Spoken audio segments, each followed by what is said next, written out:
Hello students. स्वागत है आप लोगों का अपने इस यूट्यूब चैनल डीआर एकेडमिक में। उम्मीद करता हूँ आप सभी लोग अच्छे होंगे, स्वस्थ होंगे और मस्त होंगे, और आप लोगों की जो तैयारी है वो भी अच्छे से चल रही होगी। तो भाई स्टूडेंट्स, आज की ये जो वीडियो है वो मैं लेके आया हूँ क्लास 12 केमिस्ट्री के लिए। यानी कि जो आज की क्लास है वो बोर्ड परीक्षा 2025 के लिए बहुत ही इंपॉर्टेंट होने वाली है, क्योंकि इसमें मैं लेके आया आपके लिए important question, objective type question यानी बहुविकल्पी प्रश्न मैं आपके लिए इस वीडियो में लेके आया हूं, जो कि बोर्ड परीक्षा 2025 के लिए बेहद ही इंपॉर्टेंट क्वेश्चन है। इन सभी क्वेश्चंस की तैयारी आप कर लोगे तो मैं दावे के साथ कह सकता हूं कि आप लोग बोर्ड परीक्षा 2025 में आप लोग जितने भी ऑब्जेक्टिव क्वेश्चन आएंगे एग्जाम में, उन सारे ऑब्जेक्टिव टाइप क्वेश्चंस को आप अच्छे से कर लोगे। तो वीडियो एंड तक देखना, वीडियो को मिस करने की गलती बिल्कुल मत करना, ठीक है? क्योंकि इस वीडियो में मैं आपके लिए जितने भी केमिस्ट्री के सभी चैप्टरों से इंपॉर्टेंट क्वेश्चन मैं आपके लिए इस वीडियो में लेके आया हूं। तो वीडियो को एंड तक बिना स्किप किए जरूर देखना। चलिए स्टार्ट करते हैं वीडियो को। फर्स्ट क्वेश्चन यहाँ पे है, ग्रेफाइट है। फर्स्ट क्वेश्चन क्या कहता है कि ग्रेफाइट क्या है? आयनिक ठोस, धात्विक ठोस, सहसंयोजक ठोस, आणविक ठोस। तो यहाँ पे ग्रेफाइट जो है वो एक सहसंयोजक ठोस है, तो इसका राइट आंसर हो जाएगा ऑप्शन नंबर सी, जो कि सहसंयोजक ठोस है। यहाँ पे बात करते हैं क्वेश्चन नंबर सेकंड की। तो क्वेश्चन नंबर सेकंड है, जल में नमक डालने पर क्वथनांक, यानी कि जब हम जल में नमक डालते हैं तो उसका क्वथनांक घट जाता है, बढ़ जाता है, अपरिवर्तित रहता है, या फिर इनमें से कोई नहीं। तो इसका जो राइट आंसर होगा वो होगा ऑप्शन नंबर बी, यानी कि जल में जब नमक डालते हैं तो उसका क्वथनांक बढ़ जाता है। क्या हो जाता है? बढ़ जाता है, ठीक है। चलिए बढ़ते हैं नेक्स्ट क्वेश्चन की तरफ। नेक्स्ट क्वेश्चन है,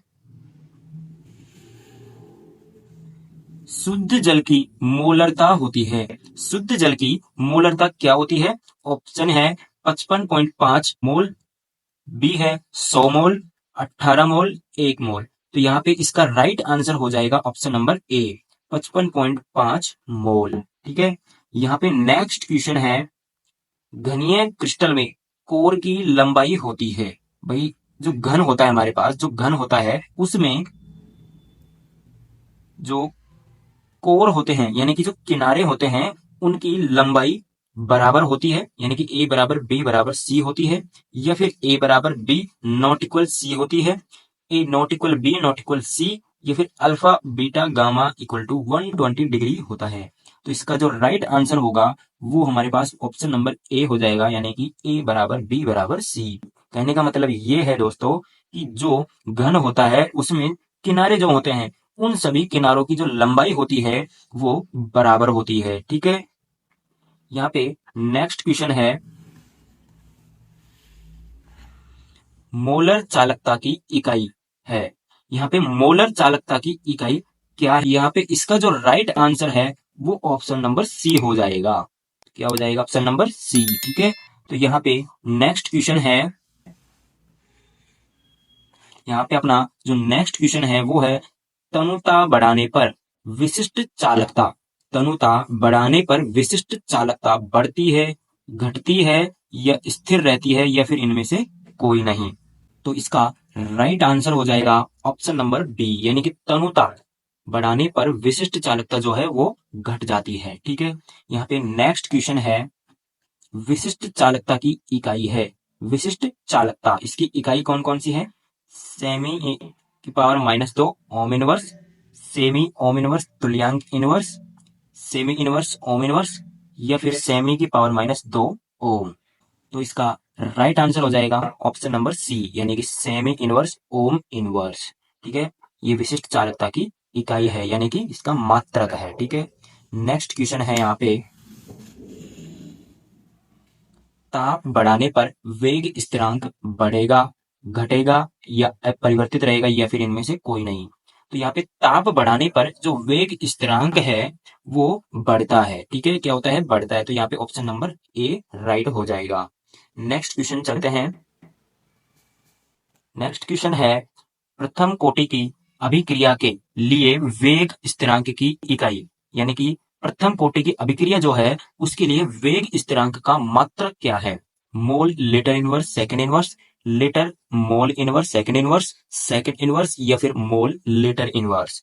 तो इनमें से जो जो राइट आंसर हो जाएगा वो हो जाएगा ऑप्शन नंबर सी, यानी कि जो प्रथम कोटि की अभिक्रिया है उसके लिए वेग स्थिरांक का मात्रक हो जाएगा सेकंड इनवर्स। ठीक है, यहाँ पे नेक्स्ट क्वेश्चन है, शून्य कोटि की अभिक्रिया के लिए वेग स्थिरांक की इकाई। अब यहाँ पे आपसे पूछा प्रथम कोटि की अभिक्रिया के लिए और यहाँ पे पूछ लिया आपसे शून्य कोटि की अभिक्रिया के लिए। तो ध्यान रखना, यहाँ पे प्रथम कोटि की बात हो, शून्य कोटि की बात हो या फिर द्वितीय कोटि की बात हो, सभी का आपको अभिक्रिया वेग के लिए यानी कि वेग स्थिरांक का जो मात्रक है वो याद रखना है। और हाँ, द्वितीय कोटि की अभिक्रिया के लिए वेग स्थिरांक की इकाई का मात्रक क्या होता है वो मुझे आप कॉमेंट करिए। तो यहाँ पे इसका जो राइट आंसर है वो हो जाएगा ऑप्शन नंबर सी, यानी mole litre inverse second inverse. ठीक है, तो ये इसका राइट आंसर हो जाएगा। यहाँ पे बढ़ते हैं नेक्स्ट क्वेश्चन की तरफ। नेक्स्ट क्वेश्चन है, टाइटेनियम +3 आयन का चुंबकीय आघूर्ण है।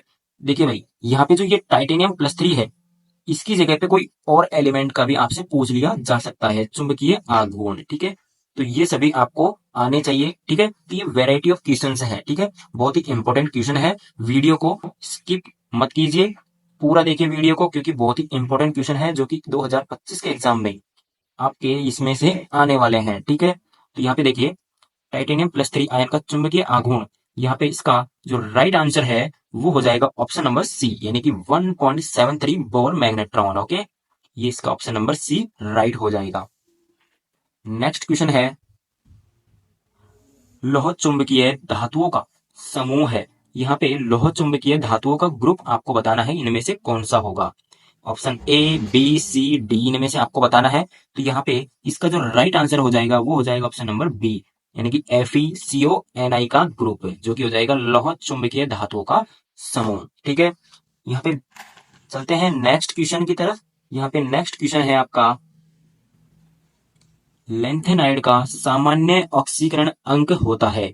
लेंथेनाइड, इसका सामान्य ऑक्सीकरण, देखो भाई यहाँ पे भी वैरायटी ऑफ क्वेश्चन आपसे पूछा है कि यहाँ पे लेंथेनाइड का पूछा है। अब पता नहीं है यहाँ पे अगला आपसे एक्टिनाइड का पूछ ले या फिर किसी और एलिमेंट का आपसे ऑक्सीकरण अंक पूछ लिया जा सकता है। तो आपको ऑक्सीकरण अंक आपको निकालना आना चाहिए। ठीक है, तो यहाँ पे फिलहाल लेंथेनाइड का जो सामान्य ऑक्सीकरण अंक है वो यहाँ पे हो जाएगा ऑप्शन नंबर ए, जो कि है +3। ठीक है, तो इस तरीके के वैरायटी ऑफ क्वेश्चंस भी मैं आपके लिए लेके आया हूं, जिससे कि आपको अंदाजा हो सके कि जो एग्जाम में क्वेश्चन है वो कैसे आ सकते हैं और किस तरीके से क्वेश्चन बन सकते हैं। ठीक है, तो वीडियो को पूरा देखिए, स्किप करने की गलती मत कीजिए। चलिए बढ़ते हैं नेक्स्ट क्वेश्चन की तरफ। यहाँ पे आपका नेक्स्ट क्वेश्चन है, विटामिन B12 में उपस्थित धातु है। अब आपसे विटामिन B12 पूछ लिया, अब आपसे विटामिन के बारे में कोई सा भी विटामिन आपसे ले सकता है और उसमें धातु पूछ सकता है या फिर उनसे होने यानी कि उनकी कमी से होने वाले रोग पूछ सकता है, किसी भी तरीके का क्वेश्चन आपसे पूछ सकता है। ठीक है, तो यहाँ पे देखिए, ऑप्शन है CO, बी है Ni, FeMg। तो इसका जो राइट आंसर हो जाएगा वो हो जाएगा ऑप्शन नंबर ए, यानी कि CO, यानी कोबाल्ट। ठीक है, कोबाल्ट में B12 यानी विटामिन B12 में उपस्थित जो धातु है वो है कोबाल्ट। ठीक है, नेक्स्ट क्वेश्चन की बात करते हैं। यहाँ पे नेक्स्ट है, उदासीन लिगेंड का उदाहरण है। अब ये बहुत ही इंपॉर्टेंट क्वेश्चन है आपके लिए, बहुत ही इंपॉर्टेंट है। उदासीन लिगेंड का उदाहरण जो कि क्या है यहाँ पे ऑप्शन नंबर सी, जो कि है एमीन।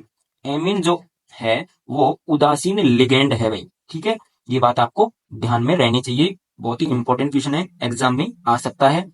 नेक्स्ट यहाँ पे है, निम्न में से कौन सा कीलेट लिगेंड है। अब आपको कीलेट लिगेंड आना चाहिए। ठीक है, बहुत इंपॉर्टेंट है, इसके एग्जाम्पल आपको आने चाहिए कीलेट लिगेंड के। भाई लिगेंड कौन कौन से होते हैं वो और उनके एग्जाम्पल वो सभी आपको आने चाहिए, ऑब्जेक्टिव क्वेश्चन में आपसे पूछ सकता है। मैंने बताया था ना आपको कि यहाँ पे मैं आपके लिए वेराइटी ऑफ क्वेश्चन ज्यादा लेके आया हूँ, जिससे कि आपको अंदाजा हो सके कि किस तरीके से क्वेश्चन आ सकता है। ठीक है, तो सभी वेराइटी ऑफ क्वेश्चन देखने के लिए वीडियो को लास्ट तक देखना। ठीक है, तो यहाँ पे देखिए, इसका जो राइट आंसर होगा वो हो जाएगा ऑप्शन नंबर बी, C2O4-2। ठीक है, ये इसका राइट आंसर हो जाएगा। चलिए बढ़ते हैं नेक्स्ट क्वेश्चन की तरफ। नेक्स्ट क्वेश्चन है थायोनिल क्लोराइड है, थायोनिल क्लोराइड। अब इसमें थायोनिल क्लोराइड का जो सूत्र है यानी कि जो रासायनिक सूत्र है वो आपसे पूछा है। अब यहाँ पे थायोनिल क्लोराइड पूछ लिया, पता नहीं यहाँ पे कुछ और भी पूछ ले आपसे। तो इस तरीके से क्वेश्चन मैं आपके लिए लेके आया हूँ, वेराइटी ऑफ क्वेश्चन, ठीक है। तो इसका जो राइट आंसर होगा वो हो जाएगा हमारा ऑप्शन नंबर बी, SOCl2, ठीक है, थायोनिल क्लोराइड। यहाँ पे नेक्स्ट क्वेश्चन है तृतीयक ब्यूटिल अल्कोहल का IUPAC नाम। यहाँ पे देखिए जो IUPAC नाम है वो आपको आनी चाहिए, बहुत ही इंपॉर्टेंट क्वेश्चन है। IUPAC नाम आपसे 100% पूछेगा भाई एग्जाम में, ठीक है। ये आप चाहे मेरे से लिखवा लीजिए, IUPAC नेम आपसे जरूर पूछेगा, तो आपको आनी चाहिए। तो यहाँ पे तृतीयक ब्यूटिल अल्कोहल का जो IUPAC नाम है वो क्या हो जाएगा, यहाँ पे ये हो जाएगा option number A, 2 methyl propane two ol. Okay, यहाँ पे ये इसका राइट आंसर हो जाएगा। यहाँ पे नेक्स्ट क्वेश्चन है 1 डिग्री, 2 डिग्री एवं 3 डिग्री, मतलब प्राथमिक, द्वितीयक एंड तृतीयक एल्कोहलों के क्वथनांक का सही क्रम। अब यहाँ पे एल्कोहलों का क्वथनांक क्रम देख लिया, ठीक है ना, ये पूछ लिया आपसे। अब यहाँ पे कुछ और भी पूछ सकता है, यानी कि ईथर का पूछ सकता है ना, फिनॉल का पूछ सकता है, ठीक है। यहाँ पे बहुत कुछ है पूछने के लिए, तो आपसे मतलब छोटे क्वेश्चन बहुत ज्यादा बन सकते हैं, चैप्टर के अंदर से क्वेश्चन बनते हैं, ठीक है। तो यहाँ पे देखिए इसका जो राइट आंसर हो जाएगा वो हो जाएगा ऑप्शन नंबर ए, 1 degree greater than 2 degree greater than 3 degree, ठीक है, ये आपका राइट आंसर हो जाएगा। यहाँ पे बढ़ते हैं नेक्स्ट क्वेश्चन की तरफ। तो नेक्स्ट क्वेश्चन है आपका ईथरों में COC बंध कौन होता है। अब यहाँ पे ईथरों में जो COC यानी कार्बन ऑक्सीजन कार्बन बंध जो बनता है, ठीक है ना, तो वो जो बंध बनता है तो दोनों बंधों के बीच में जो कोण बनता है वो कितने डिग्री का बनता है। अब यहाँ से ईथरो का पूछ लिया आपसे, यहाँ पे हो सकता है फिनॉल का पूछ ले आपसे, किसी भी और चीज का आपसे पूछ सकता है, ठीक है ना। तो आप यहाँ पे फोकस कीजिए कि मैं इस वीडियो में पूरा पूरा पूरा यहाँ पे वेराइटी ऑफ क्वेश्चन यानी कि क्वेश्चन के टाइप्स में आपके लेके आया हूँ कि इस तरह के क्वेश्चन और भी बन सकते हैं, ठीक है। तो यहाँ पे इसका जो राइट आंसर है वो हो जाएगा option number C, 110 degree. Okay, next question है यहाँ पे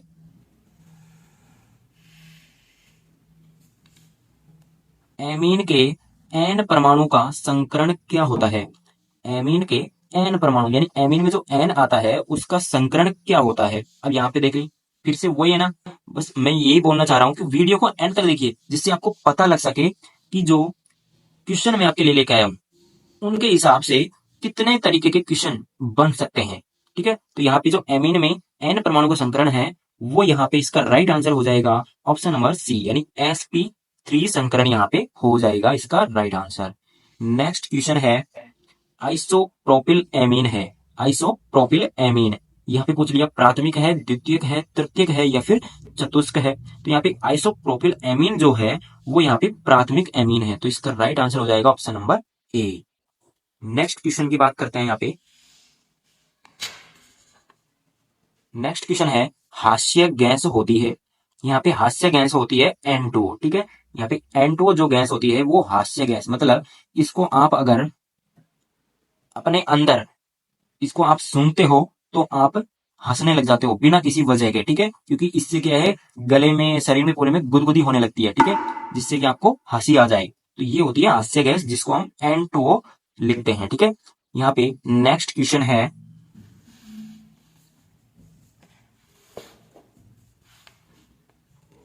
लेंथेनाइड श्रेणी में सामान्य ऑक्सीकरण अवस्था होती है। यहाँ पे लेंथेनाइड श्रेणी जो होती है उसमें आपसे सामान्य ऑक्सीकरण पूछ लिया, अब हो सकता है आपसे एक्टिनाइड श्रेणी में पूछ लिए, ठीक है। तो यहाँ पे इसका जो राइट आंसर है वो हो जाएगा आपके लिए यहाँ पे ऑप्शन नंबर डी। ओके, यहाँ पे ऑप्शन नंबर डी इसका राइट आंसर हो जाएगा। और यहाँ पे जो आपका लास्ट क्वेश्चन जो बचा है वो है एंजाइम होते हैं। एंजाइम क्या होते हैं, कार्बोहाइड्रेट होते हैं, प्रोटीन होते हैं या वसा होते हैं या फिर लवण होते हैं। तो जो एंजाइम होते हैं वो प्रोटीन होते हैं माय डियर स्टूडेंट, वो होते हैं प्रोटीन, ठीक है। तो ये थे आपके 25 इंपॉर्टेंट क्वेश्चन, ठीक है, ये एग्जाम में आपसे 100% पूछे जाएंगे। तो वीडियो आपको कैसा लगा कमेंट में जरूर बताना, वीडियो को लाइक शेयर एंड चैनल को सब्सक्राइब जरूर से कीजिएगा। मिलते हैं किसी नई वीडियो में, तब तक के लिए थैंक यू, बाय बाय।